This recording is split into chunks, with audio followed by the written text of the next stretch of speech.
1 Kings chapter 22. Ahab's last stand. 3 years remained without war between Aram and Israel. Then it came about in the 3rd year that the king Jehoshaphat of Judah came down to the king of Israel. The king of Israel said to his courtiers, "Do you know that Ramoth Gilead is ours, yet we are still doing nothing to recover it from the hand of the king of Aram?" Then he said to Jehoshaphat, "Will you go with me to battle at Ramoth Gilead?" Jehoshaphat said to the king of Israel, "I am as you are, my people as your people, my horses as your horses." Jehoshaphat said further to the king of Israel, "Please inquire of Adonai for a word first." So the king of Israel gathered the prophets together, about 400 men, and asked them, "Should I march against Ramoth Gilead to battle, or should I refrain?" They responded, "Go up, for my lord will deliver it into the hand of the king." But Jehoshaphat said, "Is there no longer a prophet of Adonai here that we may inquire of him?" The king of Israel said to Jehoshaphat, "Yes, there is only one by whom we may inquire of Adonai, Micaiah, a son of Imlah, but I hate him because he never prophesies good concerning me." Only evil. But Jehoshaphat said, "May the king not say so." So the king of Israel summoned one of his eunuchs and said, "Bring Micaiah, son of Imlah, quickly." Now the king of Israel and King Jehoshaphat of Judah were sitting each on his throne, arrayed in their war robes, at a threshing floor at the entrance of Samaria's gate. All the prophets were prophesying before them. Now Zedekiah, son of Chenaanah, made himself horns of iron, and said, "Thus says Adonai, with these you will gore the Arameans until they are consumed." Then all the prophets were prophesying, so saying, "Go up to Ramoth Gilead and triumph, for Adonai will deliver it into the hand of the king." Meanwhile, the messenger that went to summon Micaiah, spoke to him, saying, "Behold, now the words of the prophets are uniformly declaring favor to the king. So please, let your word be like the word of one of them, and speak favorably." But Micaiah said, "As Adonai lives, what Adonai says to me, that will I speak."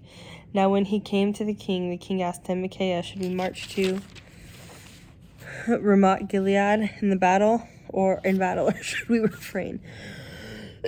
"March in triumph," he answered, "and Adonai will give it into the hand of the king." But the king said to him, "How many times must I make you swear to speak to me nothing but the truth in the name of Adonai?" Then he said, "I saw all Israel scattered on the hills, as a shepherd without a shepherd." Then Adonai said, "These have no master, let each of them return to their home in peace." And the king of Israel said to Jehoshaphat, "Didn't I tell you that he wouldn't prophesy good concerning me, only evil?" Micaiah then continued, "Therefore hear the word of Adonai. I saw Adonai sitting on his throne, with all the hosts of heaven standing by him, and his right hand on his left. Then Adonai said, 'Who will entice Ahab to go up and fall at Ramoth Gilead?' One suggested this and another that, until a certain spirit came forward and stood before Adonai and said, 'I will entice him.' So Adonai asked him, 'How?' And he said, 'I will go and be a deceiving spirit in the mouth of all his prophets.' Then he said, 'You shall entice him and shall prevail also.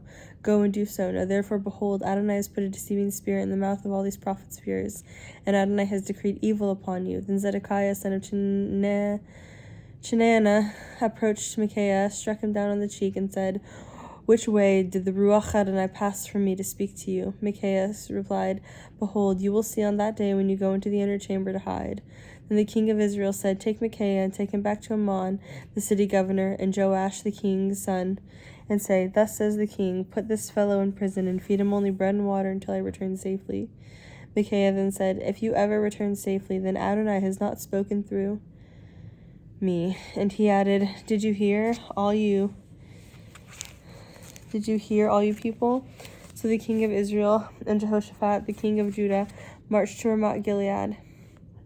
And the king of Israel said to Jehoshaphat, "I will disguise myself and go into battle, but you put on your robes." So the king of Israel disguised himself and went into battle. Now the king of Aram had commanded his 32 chariot commanders, saying, "Do no single combat with anyone, small or great, except the king of Israel." So when the chariot commanders saw Jehoshaphat, they said, "He must be the king of Israel." Then they turned aside to do combat with him. But Jehoshaphat cried out. When the captains of the chariots realized that he was not the king of Israel, they turned back from pursuing him. But a man drew his bow aimlessly and struck the king of Israel between the lower armor and the breastplate. Then he said to the driver of his chariot, "Turn around and take me out of the battle, for I am wounded." The battle raged that day, and the king remained propped up in his chariot facing the Arameans. But he died at evening, and the blood ran out of the wound into the bottom of the chariot. As the sun was setting, a shout went throughout the army, saying, "Each man to his town, and each man to his land." So the king died and was brought to Samaria. Then they buried the king in Samaria. Then they washed the chariot at the pool of Samaria, where the harlots washed, and dogs licked up his blood, just as was the word of Adonai that he had spoken. Now the rest of Ahab's deeds and all he did, including the ivory palace he built and all the cities he fortified, are they not written in the book of the Chronicles of the Kings of Israel? So Ahab slept with his fathers and his son Ahaziah and became king in his place. Jehoshaphat of Judah. Now Jehoshaphat, son of Asa, began to reign over Judah in the 4th year of Ahab, king of Israel. Jehoshaphat was 35 years old, and he became king, and he reigned 25 years in Jerusalem. His mother's name was Azubah, the daughter of Shilhi. He walked in all the ways of his father Asa, not straying from them, but doing what was right in Adonai's eyes. However, they did not take away the high places, and the people continued to sacrifice and burn incense in the high places. Jehoshaphat also made peace with the king of Israel. Now the rest of the deeds of Jehoshaphat, along with his might that he showed and how he warned, are they not written in the book of the Chronicles of the Kings of Judah? He expelled from the land the cult prostitutes remaining from the days of his father Asa. There was no king in Edom, a deputy was king. Jehoshaphat made Tarshish ships go to Ophir for gold, but they never went because the ships were wrecked at Ezion-Geber. Then Ahaziah, son of Ahab, said to Jehoshaphat, "Let my servants sail with your servants in the ships." But Jehoshaphat refused. Jehoshaphat slept with his fathers and was buried with his fathers in the city of his father David, and his son Jehoram became king in his place. Ahaziah, son of Ahab, began to reign over Israel and Samaria in the 17th year of Jehoshaphat, king of Judah, and he reigned 2 years over Israel. But he did what was evil in Adonai's eyes, and followed the way of his father, and the way of his mother, and the way of Jeroboam, son of Nebat, who caused Israel to sin. For he worshipped Baal and bowed down to him, vexing Adonai, God of Israel, like all his father had done. Now moving to 2 Kings. 2 Kings chapter 1. Elijah prophesies to Ahaziah. After Ahab's death, Moab rebelled against Israel. Now Ahaziah fell down from the balcony of his upper chamber in Samaria and was injured. So he sent messengers and instructed them, "Go inquire of Baal-zebub, the god of Ekron, whether I will recover from this injury." But the angel of Adonai said to Elijah the Tishbite, "Arise, go up to meet the messenger of the king of Samaria, and go to them. It is because there is no God in Israel that you are going to inquire of Beelzebub, the god of Ekron. Therefore, thus says Adonai, you will not leave the bed you were lying in, for you will surely die." And Elijah departed. When the messengers returned to the king, he asked them, "Why have you returned?" They answered him, "A man came to meet us, and he said to us, 'Go, return to the king who sent you, and say to him, Thus says Adonai, it is because there is no God in Israel that you are sending to inquire?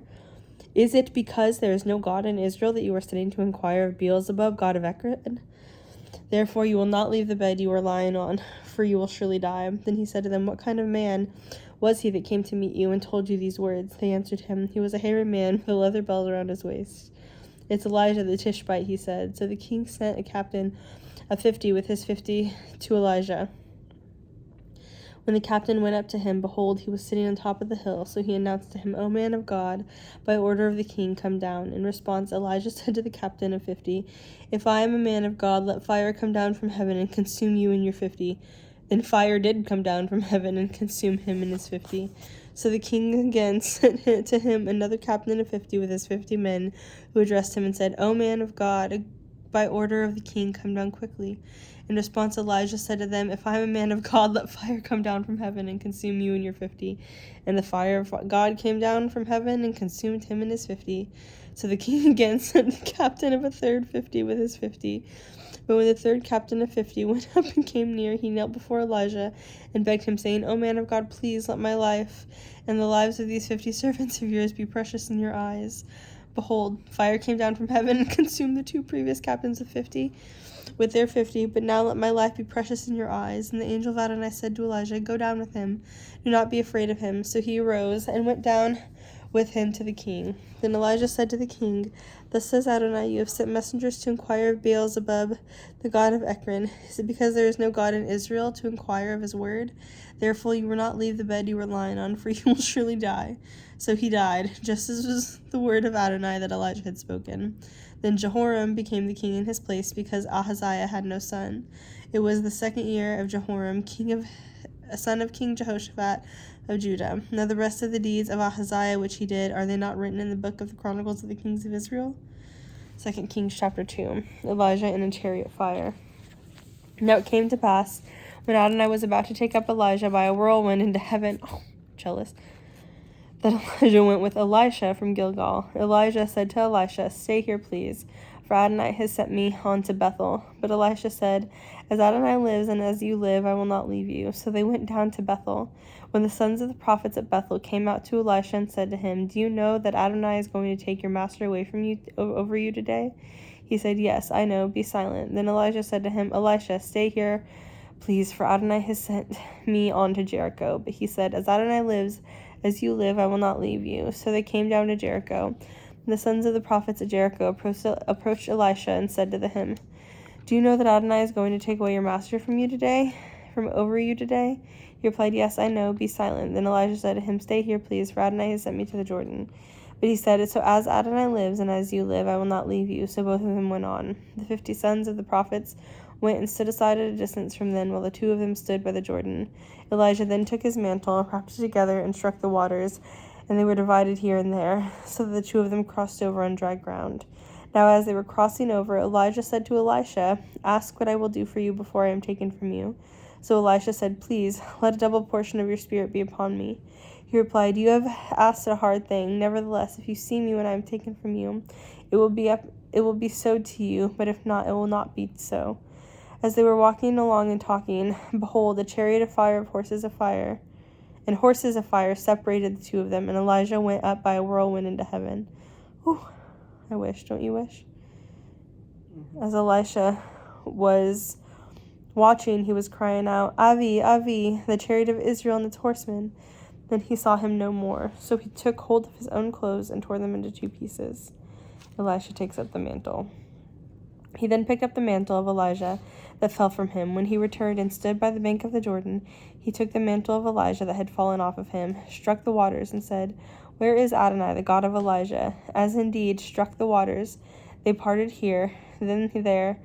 Then Elijah crossed over. When the sons of the prophets at Jericho saw him some way off, they said, The spirit of Elijah has rested on Elisha.